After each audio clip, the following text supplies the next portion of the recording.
السلام علیکم ورحمۃ اللہ وبرکاتہ۔ محترم ناظرین کرام، وہ سعادت مند مسلمان جن کو حضرت مہدی رضی اللہ تعالی عنہ کی معیت میں عالمی ایمانی جدوجہد کا موقع نصیب ہوگا، ان حضرات کے متعلق بھی روایت میں بہت سی علامتیں اور بشارتیں آئی ہیں۔ آپ کے اصحاب محبوب عند اللہ ہوں گے اور اللہ تعالیٰ ان کی مغفرت فرما دیں گے۔ ان کے دل باہم جوڑ دیے گئے ہوں گے، وہ اللہ کے سوا کسی سے خائف نہیں ہوں گے۔ ابتدائی زمانہ میں ظاہری شوقت و قوت کے اعتبار سے حضرت مہدی رضی اللہ تعالی عنہ کے رفاقہ کمزور ہوں گے۔ جو 313 حضرات اول مرحلہ میں آپ کے ہاتھ پر بیعت کریں گے، وہ خیر القرون کے بعد سب سے اونچے درجہ کی ایمان والے ہوں گے۔ حضرت مہدی کے اصحاب بعد میں چل کر حضرت عیسیٰ علیہ السلام کی معیت میں یہود سے آخری معرکہ میں شریک ہوں گے۔ آپ کے اصحاب کا ایک دستہ دجال سے مقابلہ کرے گا۔ کعبہ شریف ان کے پناہ گاہ ہوگی، نہ وہ کسی سے متوحش ہوں گے اور نہ کسی کو دیکھ کر خوش ہوں گے، یعنی وہ اپنی دھون میں لگے ہوں گے۔ مقصد اعلی کلمت اللہ کا حصول مطمع نظر ہوگا، نیز ان کا باہمی ربط و ضبط سب سے یکساں ہوگا۔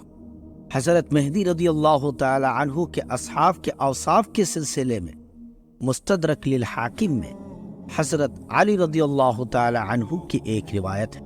وبه قال حدثنا ابو العباس محمد بن يعقوب قال حدثنا الحسن بن علي بن عفان العامري قال حدثنا عمرو بن محمد العنقري قال حدثنا يونس بن أبي إسحاق قال أخبرني عمار الذهبي عن أبي الطفيل عن محمد بن الحنفية قال كنا عند علي رضي الله تعالى عنه فسأله رجل عن المهدي فقال علي هيهات، ثم عقد يده سبعا فقال ذلك يخرج في آخر الزمان إذا قال الرجل الله الله قتل، فيجمع الله تعالى قوما كسأ ككزع السحاب يؤلف الله بين قلوبهم لا يستوحشون إلى أحد ولا يفرحون بأحد، يدخل فيهم على عدة أصحاب بدر لم يسبقهم الأولون ولا يدركهم الآخرون، وعلى عدة أصحاب طالوت الذين جاوزوا معه النهر۔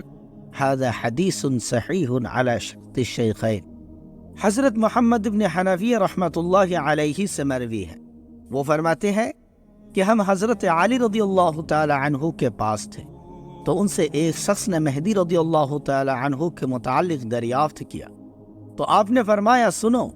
پھر آپ نے اپنے ہاتھ سے 7 کا عقد باندھا، پھر فرمایا کہ وہ آخر زمانہ میں ایسے حالات میں نکلیں گے کہ اگر کوئی اللہ اللہ کہے گا تو قتل کر دیا جائے گا۔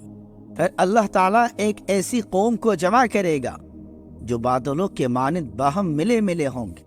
اللہ تعالیٰ ان کی دلوں کو باہم جوڑ دے گا، وہ کسی سے وحشت زدہ نہیں ہوں گے، نہ کسی ایسے شخص سے خوشی محسوس کریں گے جو ان کا شریک کار بن جائے۔ اصحاب بدر کی تعداد کے بقدر ہوں گے، درجات میں خیر القرون کی ماسوا، نہ اگلے لوگ ان سے بڑے ہوئے ہوں گے اور نہ پچھلے لوگوں کی ان تک رسائی ہوگی، اور طالوت کے ان ساتھیوں کی تعداد کے بقدر ہوں گے جنہوں نے ان کے ساتھ نہر پار کی تھی۔ مسلم شریف کی کتاب الفتن میں ایک حدیث ہے، آپ صلی اللہ علیہ وسلم نے فرمایا فَيَخْرُجُ إِلَيْهِمْ جَيْشٌ مِّنَ الْمَدِينَةِ مِنْ خِيَارِ أَهْلِ الْأَرْضِ يَوْمَئِذٍ، یعنی حضرت مہدی رضی اللہ تعالی عنہ جس لشکر کو لے کر مدینہ منورہ سے ملک شام روانہ ہوں گے، اس لشکر کے شرکاء اس وقت دنیا کے سب سے افضل مسلمان ہوں گے۔ اسی طرح مسلم شریف کی ایک روایت میں یہ بھی ہے کہ افضل الشہداء عند اللہ، یعنی جو حضرات ملک شام میں جام شہادت نوش کریں گے وہ دور رسالت کے شہداء کے بعد سب سے افضل شہید ہوں گے۔ ملک شام کے معرکوں میں مسلمانوں کی قلت اور نصرانیوں کی کثرت کی وجہ سے جو مسلمان بھاگ جائیں گے، یعنی لشکر کا 1/3 بھاگ جائیں گے، اللہ تعالیٰ ان کو کبھی معاف نہیں کرے گا۔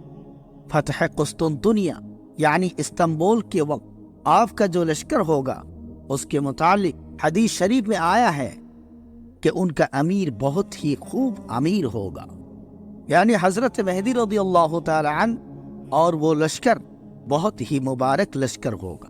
فتح قسطنطنیہ کے بعد دجال کے افواہ پھیلیں گی تو حضرت مہدی رضی اللہ تعالی عنہ دمشق کی طرف دجال کی تحقیق کے لیے 10 سواروں کا دستہ روانہ فرمائیں گے۔ وہ اس وقت روئے زمین پر سب سے افضل لوگ ہوں گے۔ محترم ناظرین، یہاں پر ایک اہم سوال اور اس کا جواب۔ سوال یہ ہے کہ حضرت مہدی رضی اللہ تعالی عنہ کی دور میں موجودہ سائنسی ایجادات ہوگی یا وہ دور قدیم طرز پر ہوگا؟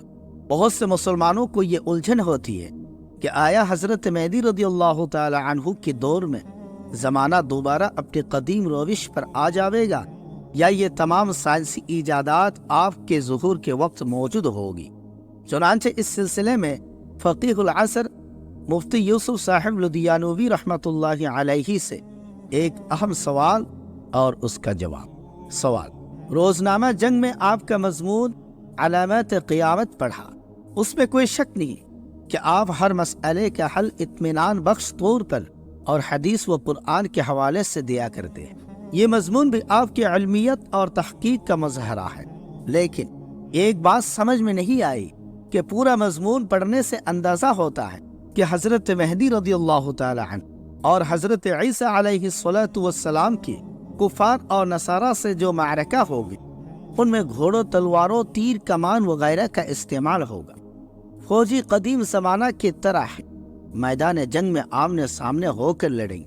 آپ نے لکھا ہے کہ حضرت مہدی رضی اللہ تعالی عنہ قسطنطنیہ سے 9 گھوڑے سواروں کو دجال کا پتہ معلوم کرنے کے لیے شام بھیجیں گے۔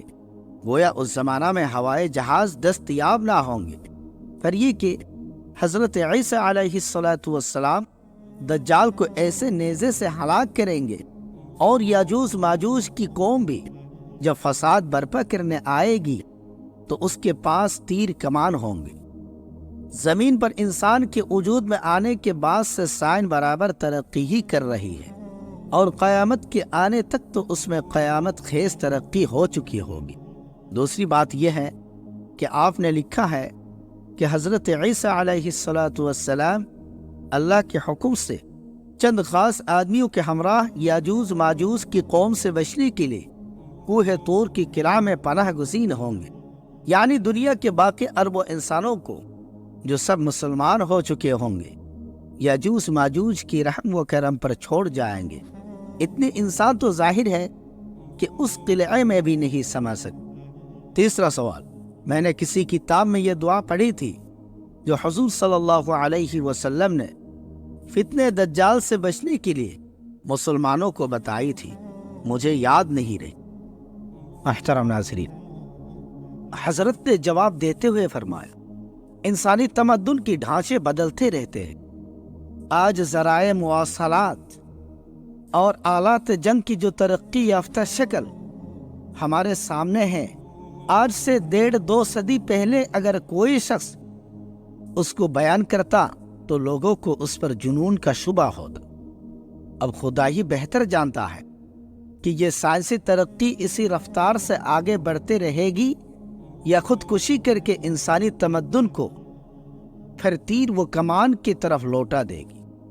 ظاہر ہے اگر یہ دوسری صورت پیش آئے جس کا خطرہ ہر وقت موجود ہے اور جس سے سائنسداں خود بھی لرزہ بر اندام ہے، تو ان احادیث طیبہ میں کوئی اشکال باقی نہیں رہ جاتا جن میں حضرت مہدی رضی اللہ تعالی عنہ اور حضرت عیسیٰ علیہ السلام کے زمانے کا نقشہ پیش کیا گیا ہے۔ فتنہ دجال سے حفاظت کے لیے سورہ کہف جمعہ کے دین پڑھنے کا حکم ہے۔ کم از کم اس کی پہلی اور پچھلی 10 آیاتیں تو ہر مسلمان کو پڑھتے رہنا چاہیے، اور ایک دعا حدیث شریف میں یہ تلقین کی گئی ہے، اللہم انی اعوذ بک من عذاب جہنم واعوذ بک من عذاب القبر واعوذ بک من فتنة المسیح الدجال، اللہم انی اعوذ بک من فتنة المحیا والممات، اللہم انی اعوذ بک من المأتم والمغرب۔ محترم ناظرین، یہ تھی کچھ معلومات جو میں نے آپ حضرات کی خدمت میں پیش کی۔